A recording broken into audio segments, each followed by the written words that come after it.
ہم نے کس نظریے کے تحت پاکستان کو لے کے چلنا ہے, ہم اس وقت کہاں پر کھڑے ہیں, آنے والے 10 سالوں میں ہمارا کیا مقام ہوگا. 10 سال پیچھے چلے جائیں تو ہر آنے والے 10 سال میں پھر وہی باتیں ہمیں سننے کو ملتی ہے. جمہوریت کی, آئین کی بالادستی کی, آمریت کی, یہی کچھ سننے کو رہ گیا ہے. ملک وہی ترقی کرتے ہیں جن کا نظام مضبوط ہوتا ہے. بسم اللہ الرحمن الرحیم. السلام علیکم. امید کرتا ہوں اللہ کے فضل و کرم سے آپ سب خیریت سے ہوں گے.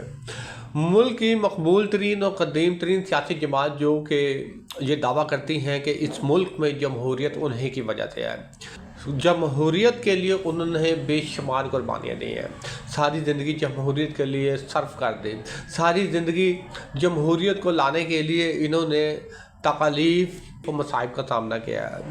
ساری زندگی پاکستان کے موجودہ نظام, جمہوری نظام کو مضبوط بنانے میں انہوں نے سب سے اہم کردار ادا کیا ہے. انہوں نے جیل کاٹی ہے, یہ تجربہ کار ترین ہے, یہ قدیم ترین ہے, سیاست انہی کی وجہ سے ہے. یہ ساری باتیں وہ ہیں جو ہم زیادہ دور نہیں, گزشتہ 2 دہائیوں سے پاکستان پیپلز پارٹی اور مسلم لیگ نون کی طرف سے سنتے آ رہے ہیں.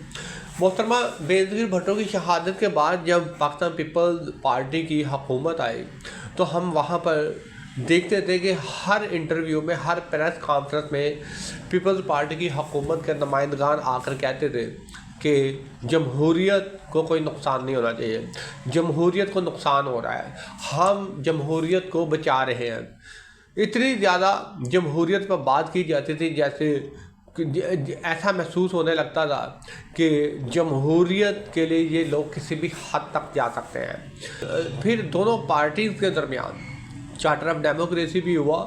یہ اس وجہ سے ہوا کہ جو آمریت کا راستہ ہے وہ ہمیشہ کے لیے بند کر دیا جائے.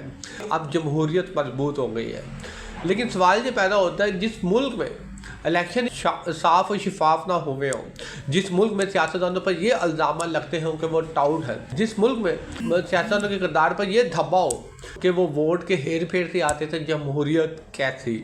یہ ساری باتیں میں اس وجہ سے کہہ رہا ہوں کہ ایک عام پاکستانی شہری جو ہے وہ آج کیا سوچ رہا ہے. 2 دہائیاں گزرنے کے بعد بھی اگر پاکستان کے پرنٹ اور الیکٹرانک میڈیا پر ایک نظر دہرائی جائے تو آج بھی سارا دن جو بات ہوتی ہے وہ یہ ہوتی ہے آئین کی بالادستی پر, قانون کے احترام پر, بات ہوتی ہے جمہوریت کی بحالی پر, بات ہوتی ہے معاشی حکمت عملی پر.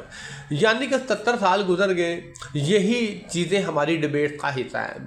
کب ہم ان ڈیبیٹ سے باہر نکلیں گے, کب ہمارے ملک کو اقوام عالم میں عزت ملے گی, کب ہمارے ملک کی نیشنل الیکٹرانک میڈیا پر یہ بات موجودہ اور آنے والی نسلوں کو باور کروائی جائے گی, سمجھائی جائے گی کہ ہمارا مقصد کیا ہے, ہم نے کس نظریے کے تحت پاکستان کو لے کے چلنا ہے, ہم اس وقت کہاں پر کھڑے ہیں, آنے والے 10 سالوں میں ہمارا کیا مقام ہوگا. 10 سال پیچھے چلے جائیں تو ہر آنے والے 10 سال میں پھر وہی باتیں ہمیں سننے کو ملتی ہے. جمہوریت کی, آئین کی بالادستی کی, آمریت کی, یہی کچھ سننے کو رہ گیا ہے. ملک وہی ترقی کرتے ہیں جن کا نظام مضبوط ہوتا ہے.